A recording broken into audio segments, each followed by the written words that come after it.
నమస్తే. ఈరోజు మనం ఒక మైండ్ బ్లాంక్ అయ్యే కేస్ ఫైల్ గురించి మాట్లాడుకోబోతున్నాం. పశ్చిమ బెంగాల్ రాజకీయాలను ఒక కుదుపేసిన ఒక హై ప్రొఫైల్ మర్డర్ మిస్టరీ ఇది.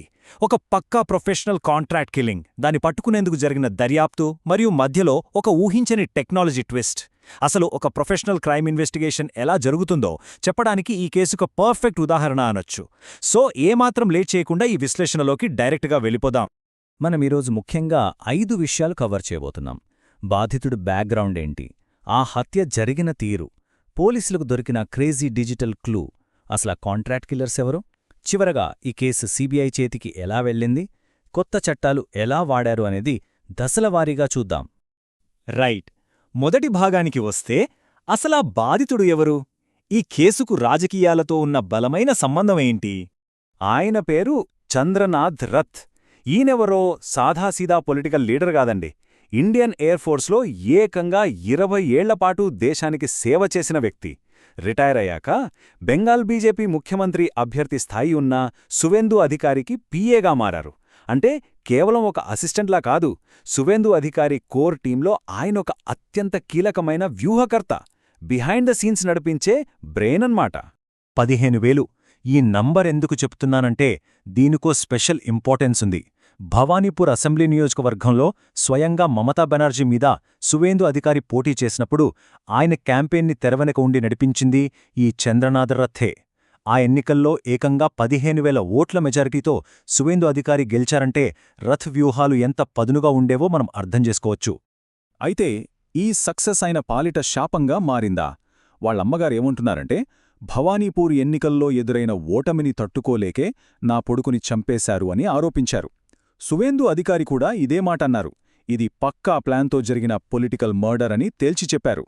బెంగాల్లో మనం తరచుగా చూసే రాజకీయ హింసకు ఇదొక ఎక్స్ట్రీమ్ ఎగ్జాంపుల్గా మారిపోయింది. ఇక్కడ ఒక ఇంట్రెస్టింగ్ పాయింట్ చూడండి.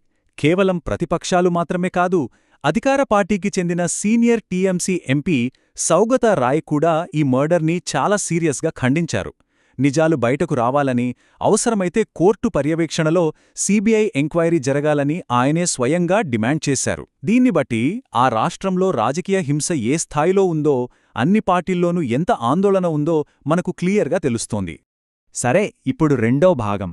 అసలు ఆ క్రైమ్ సీన్లో ఏం జరిగింది? ఆ రాత్రి ఆపరేషన్ ఎలా ఎగ్జిక్యూట్ చేశారు? మే 6వ తేదీ రాత్రి, దానికి 2-3 రోజుల ముందునుంచే హంతకులు పక్కాగా రెక్కిచేశారు. రాత్రి 10:30 అవుతోంది. మధ్యంగ్రామ్ దగ్గర రథ్ వెళ్తున్న స్కార్పియో కారును సడన్గా అడ్డగించారు. జస్ట్ 50 సెకండ్లు, అవును, కేవలం 50 సెకండ్ల విండోలో పాయింట్ బ్లాంక్ రేంజ్ నుంచి కాల్పులు జరిపి మాయమైపోయారు. డ్రైవర్కి కూడా తీవ్ర గాయాలయ్యాయి. ఇది ఎంత ప్రొఫెషనల్గా చేశారో ఈ టైం ఫ్రేమ్ చూస్తేనే అర్థమవుతోంది. వాళ్లు పోలీసుల కళ్ళు కప్పడానికి వాడిన ట్రిక్స్ మామూలుగా లేవు. ఒకవైపు దొంగిలించిన నిస్సాన్ కారు, నకిలీ నంబర్ ప్లేట్లు, దొంగ బైకులు, వీటివల్ల స్టార్టింగ్లో పోలీసుల దర్యాప్తుకు చాలా బ్రేకులు పడ్డాయి. కానీ వాడిన వెపన్ చూశాక ఇంటెలిజెన్స్ అధికారుల మైండ్ బ్లాంక్ అయింది. ఎందుకంటే అది ఆస్ట్రియాలో తయారైన అత్యంత ఆధునిక గ్లాక్ 47X పిస్టల్. ఇంత హై ఎండ్ విదేశీ ఆయుధం చూశాక ఇది లోకల్ రౌడీల పని కాదని వాళ్లకు కన్ఫర్మ్ అయిపోయింది. అయితే ఎంతటి నేరస్తులైనా ఎక్కడో ఒక దగ్గర దొరికిపోవాల్సిందే కదా. ఎవరూ ఊహించని ఒక చిన్న డిజిటల్ క్లూ వాళ్ల కొంప ముంచింది. అదే మన మూడో పాయింట్. నిజంగా ఇదొక పెద్ద ఐరనీ అనొచ్చు. దొంగ కార్లు, ఫేక్ ప్లేట్స్, ఇంపోర్టెడ్ గన్స్తో కళ్లుగప్పిన ఆ ప్రొఫెషనల్ కిల్లర్స్ రోజువారీ జీవితంలో మనం సింపుల్గా చేసుకునే ఒక చిన్న డిజిటల్ పేమెంట్ ద్వారా పోలీసులకు అడ్డంగా దొరికిపోయారు. ఆ సీక్వెన్స్ ఎలా జరిగిందో చూడండి. మర్డర్కి కొద్దిసేపటి ముందు ఆ నిస్సాన్ కారు భలే ఓల్డ్ టోల్ ప్లాజా దాటింది. అక్కడ క్యాష్ ఇస్తే పనైపోయేది. కానీ వాళ్లు యూపీఐ ద్వారా, అంటే ఫోన్పేనో గూగుల్ పేనో వాడి టోల్ ఫీజు కట్టారు. ఇంకేముంది, ఆ ఒక్క పేమెంట్ డైరెక్ట్గా వాళ్ల మొబైల్ నంబర్ని స్పెషల్ టాస్క్ ఫోర్స్ చేతిలో పెట్టింది. ఆ ఫోన్ నంబర్ దొరికిన క్షణం ఈ కేసుకి టర్నింగ్ పాయింట్. ఆ నంబర్ పట్టుకుని ట్రేస్ చేస్తే ఒక భారీ అంతర్రాష్ట్ర నేరముఠా బండారం బయటపడింది. ఆ డీటెయిల్స్ మన 4వ భాగంలో చూద్దాం. ఆ యూపీఐ పేమెంట్ లీడ్తో ట్రేస్ చేస్తే అసలీ కిల్లర్స్ బెంగాల్ వాళ్లే కాదని తేలిందే. యూపీ, బీహార్ పోలీసుల హెల్ప్తో 3 షార్ప్ షూటర్ల్ని దొరకబట్టారు. బీహార్కి చెందిన విశాల్ శ్రీవాస్తవ, యూపీకి చెందిన రాజ్ సింగ్, మయాంక్ మిశ్రా వీళ్లను అరెస్ట్ చేసి కోల్కతా తీసుకొచ్చారు. అంటే ఈ మర్డర్ కోసం పక్క రాష్ట్రాల నుంచి ప్రొఫెషనల్స్ని ఎక్స్పోర్ట్ చేసుకున్నారన్నమాట. వీళ్లకు ఇచ్చిన సుపారీ అమౌంట్ ఎంతో వింటే మనం నిజంగా షాక్ అవుతాం. అక్షరాలా ₹1,00,00,000 పైనే ఉంటుందని రిపోర్ట్స్ చెప్తున్నాయి. జస్ట్ ఆలోచించండి, ఒక వ్యక్తిని చంపడానికి ₹1,00,00,000 సుపారీ చేతులు మారిందంటే దీని వెనుక ఎంత పవర్ఫుల్ పొలిటికల్ లేదా ఆర్గనైజ్డ్ నెట్వర్క్ ఉందో అర్థమవుతుంది కదా. విదేశీ ఆయుధాలు, ₹1,00,00,000 సుపారీ, రాష్ట్రాలు దాటిన నేరగాళ్లు ఇవన్నీ చూశాక లోకల్ పోలీసుల వల్ల కాదని కేసును ఫెడరల్ లెవెల్కి షిఫ్ట్ చేశారు. అదే మన చివరి టాపిక్. ఇక్కడ ఈ 7 అనే నంబర్ని నోట్ చేసుకోండి. కేసు అధికారికంగా సిబిఐ చేతికి వెళ్ళింది. ఢిల్లీ నుంచి స్పెషల్ క్రైమ్ బ్రాంచ్కు చెందిన ఒక డిఐజీ ఆధ్వర్యంలో ఏకంగా 7 సభ్యులతో కూడిన ఒక స్పెషల్ ఫెడరల్ టీం ఏర్పాటైంది.